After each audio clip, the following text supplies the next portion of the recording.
बिस्मिल्लाहिर्रहमानिर्रहीम अस्सलाम वालेकुम। कैसे हैं आप सब? ठीक है। इंशाल्लाह इस वीडियो में हम आईएसएल का एनालिसिस करेंगे प्लस आईएनएल का एनालिसिस करेंगे, इंटरनेशनल स्टील लिमिटेड का और इंटरनेशनल इंडस्ट्रीज लिमिटेड का। आज डेट है 1 अगस्त 2026, मार्केट क्लोज है, सैटरडे का दिन है। इससे पहले जियो पोलिटिकल सिचुएशन के ऊपर बातचीत कर लेते हैं कि यूएस और इसराइल ने ईरान को थ्रेटन किया कि उसने हमारी बातें ना माने तो हम ईरान के ऊपर एक लार्ज स्केल का अटैक करेंगे, जिसमें ईरान के nuclear infrastructure, civil infrastructure, power station, grid station सब इंक्लूड है। एक सिविल इंफ्रास्ट्रक्चर के ऊपर हमला करना जो कि वार क्राइम है, तो उन्हें हम काफ़ी बड़ा अटैक करेंगे। मार्केट क्लोज है, हम क्लोज मार्केट का फायदा उठाएंगे। एक काफ़ी बड़ा अटैक करेंगे। जब मार्केट ओपन होगी तो पूरे वीक में हम छोटे छोटे अटैक्स कंटिन्यू करते रहेंगे। तो ईरान ने भी क्या, अगर इस तरीके के साथ कोई अटैक होता है तो वो भी पूरे मिडिल ईस्ट में अटैक करेगा। जो भी मिडिल ईस्ट में जहाँ भी उसको कोई एक अच्छा टारगेट मिलेगा सिविल इंफ्रास्ट्रक्चर पर, पावर ग्रिड स्टेशन पे, वो भी वहाँ पर अटैक करेगा। अगर संग सिचुएशन हो जाती है तो मार्केट में हमें बहुत ज़्यादा नेगेटिविटी देखने को मिलेगी। पूरा वीक हमें मार्केट में नेगेटिविटी देखने को मिल सकती है। तकरीबन 10,000 पॉइंट तक हमें नेगेटिविटी देखने को मिल सकती है। अगर पाकिस्तान और कतर ने कुछ ऐसी सिचुएशन नहीं की कि दोनों को टेबल पर लाया जा सके, दोनों को बातचीत कराई जा सके, तो दैन फिर मार्केट काफ़ी हालात ख़राब होते हुए नजर आ रहे हैं। जियो पोलिटिकल सिचुएशन पर पाकिस्तान के अंदरूनी हालात भी काफ़ी ज़्यादा ख़राब है इस वक्त कश्मीर को लेके। तो अल्लाह बेहतर करे, इंशाल्लाह कोई ना कोई डायलॉग के थ्रू मामला हल हो, पाकिस्तान के भी और ईरान के भी, कश्मीर के भी। तो अब जस्ट टेक्निकल एनालिसिस के ऊपर बात करते हैं आईएसएल के ऊपर। तो आईएसएल ने तकरीबन देखा जाए तो अभी यहाँ से एक दोबारा से किसने एक अपना जो प्रीवियस लो था अगर हम देखें तो यहाँ से ये लो, ये हाई, ये लो, फिर ये हाई, फिर ये लो, फिर ये हाई बना रहा था। तो ये एक इसका स्विंग लो था जिसको इसने ब्रेक किया। देन फिर मार्केट में एक थोड़ा सा हमें डाउनफॉल देखने को मिला। यहाँ पर दोबारा मार्केट ने जब सीज फायर की न्यूज़ आई थी, स्ट्रॉन्ग मोमेंटम दिखाया, लेकिन उसके बाद से अगेन मार्केट कंटिन्यू नेगेटिविटी की तरफ जा रही है। अब अगर हम देखें तो यहाँ पर हमारे पास ये एक छोटी सी ट्रेंड लाइन की सपोर्ट आ रही है। दूसरा मेरे पास जो इंपॉर्टेंट चीज़ है वो ये है कि यहाँ पर जो गैप पड़ा हुआ है मार्केट इसको फिलअप कर सकती है। अगेन अगर जियोपॉलिटिकल सिचुएशन ऐसे ख़राब हो जाती हैं हालात तो मार्केट इसको ब्रेक करेगी। देन फिर मार्केट नीचे अपने इस वाले सपोर्टिव जोन पर आएगी। ये वाला जो जोन है मार्केट का अगला 70 वाला जोन, मार्केट इस पे आती हुई नजर आएगी। जियोपॉलिटिकल सिचुएशन हालात अगर खराब हो जाते हैं, अगर हालात नॉर्मल रहते हैं, सब चीज़ें ठीक रहती हैं, तो मार्केट में टेक्निकली प्ले होंगे। मार्केट का ये एक अच्छा जोन है जहाँ से इसमें पोजीशन बनाई जा सकती है। अगेन ये कोई फाइनेंशियल एडवाइस नहीं है, अपनी ड्यू डिलिजेंस स्टडी लाजमी करें, देन फिर अपनी कोई पोजीशन बनाए। ये एक अच्छा जोन है जहाँ से मार्केट दोबारा से बाउंस बैक हो सकती है, क्योंकि ऑलरेडी यहाँ पर पिन बार बनी है। पिन बार के बाद यहाँ पर एक गैप आया, बायर्स ने यहाँ से स्टेप इन किया हुआ है। बायर अपने इस एरिया का मोमेंटम को यहाँ से दोबारा से सस्टेन करने की कोशिश करेंगे। वॉल्यूम के ऊपर बात करें तो ये कैंडल एक अच्छी सेलिंग वॉल्यूम के साथ दिखा रही है कि मार्केट में एक अच्छे सेलर्स कंट्रोल में, लेकिन फ्राइडे वाले दिन की कैंडल थोड़ी सी इनसाइड क्लोजिंग आई है। अगर हालात नॉर्मल रहे तो मंडे मॉर्निंग मार्केट थोड़ा सा नीचे आके ये वाला जोन से तकरीबन 80 वाले जोन से 81 वाले जोन से एक अच्छा पोजीशन बना सकती है। और टारगेट जो है हमें इस वक्त जस्ट एंड जस्ट सिर्फ इसको टारगेट करना है। ये इस टाइम कह देंगे काफ़ी बड़ा टारगेट है इसके लिए। ये आप कह दें कि यहाँ से 80 से 100 तक का 20% का गेन बनता है। पहले तो हमें ये छोटा टारगेट ही लेना है क्योंकि यहाँ पर एक गैप मौजूद है। ठीक है, ये तकरीबन आ रहा है हमारे पास 90 का, ये 10% का गेन है। देन फिर सेकंड 10% का गेन है 100। फर्स्ट ऑफ ऑल हम इस गेन को टारगेट करेंगे, देन सेकंड ऑफ ऑल हम इस गेन को टारगेट करेंगे।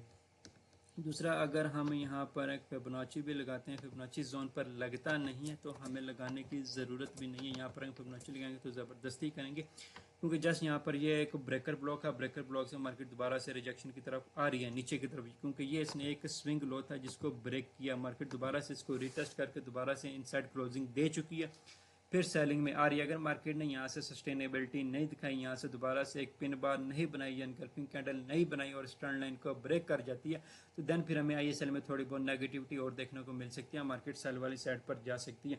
तो ये वाला जोन इसके लिए काफ़ी इंपॉर्टेंट जोन है, क्रिटिकल जोन है। यहाँ से इसको सस्टेन करना बहुत ज़्यादा ज़रूरी है। अगर सस्टेन करता है तो देन फिर हमें यहाँ से 10% का गेन ईजिली मिल सकता है। तो मार्केट में नेगेटिविटी का लाजमी सोचें, क्योंकि मार्केट में नेगेटिविटी किसी टाइम भी आ सकती है। कैश इन हैंड इस टाइम लाजमी रखें। कोई भी अच्छी अपॉर्चुनिटी क्रिएट होती है तो आप उसमें ज़रूर पोजीशन बनाएं। तो ये एक पॉइंट ऑफ इंटरेस्ट है। कंफर्मेशन तब होगी जब यहाँ से मार्केट रिजेक्शन देगी। रिजेक्शन कैसे देगी? एवरेज कैंडल हो, इस तरीके की कैंडल बनी हो और वॉल्यूम भी बिल्कुल ऐसा ही आए। ठीक है, या ऐसी कैंडल बनी हो बिल्कुल वॉल्यूम नॉर्मल है, तब हमें पता चलेगा यहाँ से जो बायर स्टेप इन हुए हैं वो फुली कंट्रोल में हुए हैं। यहाँ से जो बायर ने कैंडल बनाई है फुली कंट्रोल में बनाई है।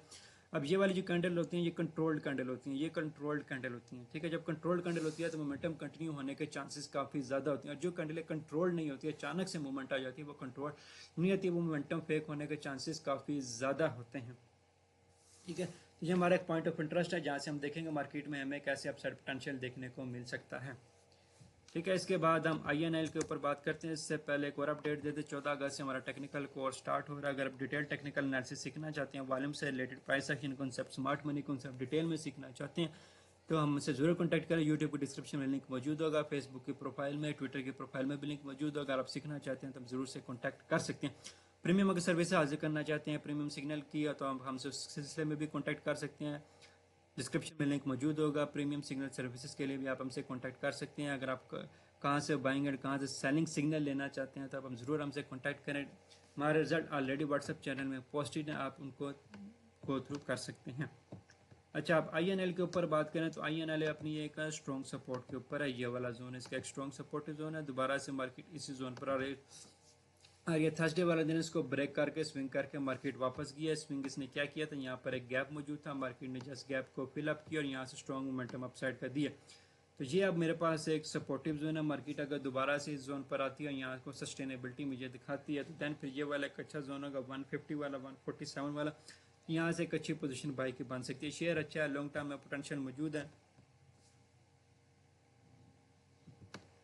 तो INL के ऊपर से भी एक ट्रेंड लाइन की रेजिस्टेंस भी आ रही है इसको, तो इसको ट्रेंड लाइन की रेजिस्टेंस को भी ब्रेक करना है। देन फिर ये अपसाइड का कुछ मोमेंटम दिखा सकते हैं। अभी ये टोटली सेलिंग मोमेंटम में नज़र आ रहा है, तो इसीलिए ISL में भी कोई हमें स्ट्रॉन्ग पोजीशन नज़र नहीं है कि जहाँ से हम पोजीशन अपना कर बना सके। जस्ट एक पॉइंट ऑफ इंटरेस्ट मिला, अगर वहाँ से रिजेक्शन मिलेगी ISL में तो वहाँ से पोजीशन बनाएंगे। इसीलिए INL में भी हमें अगर ये कैंडलें देखें तो फुली कंट्रोल्ड कैंडलें नज़र आ रही हैं। ये वाली सेल की कैंडल कंट्रोल्ड है, ये सेल की कैंडल कंट्रोल्ड है, ये वाली सेल की कैंडल भी कंट्रोल्ड है। वॉल्यूम भी फुली सपोर्टिव आ रहा है कि वॉल्यूम टोटली सेल की इंडिकेशन दे रहा है कि इस टाइम नीचे से कोई बाय की इंडिकेशन नहीं आई हुई। जो वॉल्यूम आया वो टोटल सेलर्स का आया हुआ है, तो बाय साइड की इनको कोई भी बाइंग फेस नहीं हो रही। बायर इस टाइम इंटरेस्टेड नहीं लग रहा है मार्केट, और थोड़ा सा नीचे आ सकती है।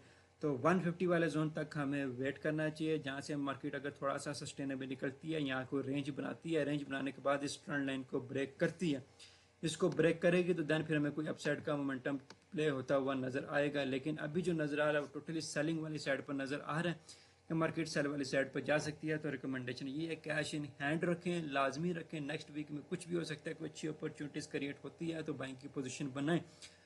ठीक है, तो यहाँ पर थोड़ा सा वेट कर, भी कंट्रोल्ड सेलिंग हो रही है, तो सेलिंग कंट्रोल हो रही है, मोमेंटम कैंडलें बन रही हैं। ठीक है, अब ये मोमेंटम कैंडलें बन रही है तो सेलर्स कंट्रोल में है। देखें एवरेज वॉल्यूम के साथ एवरेज कैंडलें बनी, कोई यकदम स्पाइक्स नहीं आ रही। यहाँ पर स्पाइक आया है तो फ्राइडे वाले दिन हमें कंट्रोल बता दिया है कि हम फिली कंट्रोल में हैं। यहाँ जस्ट गैप फिलअप हुआ है, तो गैप्स के बाद फौरन से रिजेक्शन जो मिलनी थी वो मिल चुकी है। यहाँ पर जो पेंडिंग ऑर्डर थे वो फिलअप हो चुके हैं। अब सेलर दोबारा से कंट्रोल में है, तो मोमेंटम सेलिंग वाली साइड पर दिख रहा। तो जब तक हमारे पास इस ट्रेंड लाइन का ब्रेकआउट नहीं हो जाता तब तक हमें पोजीशन नहीं बनानी चाहिए। तो अगर यहाँ पर मैं इस बॉटम से भी फिबोनाची लगाता हूँ तो यहाँ पर मेरे पास ये 0.618 इस जोन पर आ रहा है तकरीबन 150 पर, और 0.786 आ रहा है 142 पर। तो 150 जोन का मुझे वेट करना चाहिए, वो ज़्यादा स्टेबल होगा कि मुझे एक अच्छी एंट्री मिल सकती है। अदरवाइज जो है ना, मैं किसी मोमेंटम में ना स्टक हो जाऊँ सेल का मोमेंटम में, तो मुझे जस्ट वेट करना चाहिए। तो आप भी वेट करें, अच्छी पोजीशन क्रिएट होती है, कैश इन हैंड रखें तो आपके पास एक अच्छा मोमेंटम देखने को यहाँ से 10% का गेन आपको इजीली मिल जाएगा। यहाँ कर हमारे पास कोई भी एक मोमेंटम कैंडल बाई की बनती है तो यहाँ पर भी देखें कोई भी बाइंग का मोमेंटम हमें नजर नहीं आया, कोई सॉलिड मोमेंटम नजर नहीं आया। ये अचानक से मोमेंटम बना, फौरन से फेल हो गया। जब कोई अचानक से मोमेंटम बनता है उसके फेल होने के चांसेस बहुत ज़्यादा होते हैं। जो स्टेबिलिटी की फॉर्म में मोमेंटम बनता है वो ज़्यादा स्ट्रॉन्ग एंड कंट्रोल्ड होता है, उसमें मोमेंटम हमें देखने को मिलता है। तो स्टेबिलिटी के फॉर्म वाला मोमेंटम हमें यहाँ पे मार्केट को क्रिएट करना चाहिए। अभी तक स्टेबिलिटी के बाइंग मोमेंटम क्रिएट नहीं हुआ, तो यहाँ पर कोई एक अच्छा सा मोमेंटम क्रिएट करना चाहिए। फौरन से मूव देगा तो दोबारा से ठप होने के चांसेस है, जैसे यहाँ पर दी दोबारा से ठप होने के हो गई। तो अभी यहाँ पर हमें मोमेंटम क्रिएट होना चाहिए, पहले मोमेंटम क्रिएट हो, फोर्स जमा हो, फोर्स जमा होने के बाद मार्केट में मूव आए तो वो स्ट्रॉन्ग मूव होती है, एक मोमेंटम मूव होती है, उसमें एक अच्छा गेन देखने को मिल सकता है।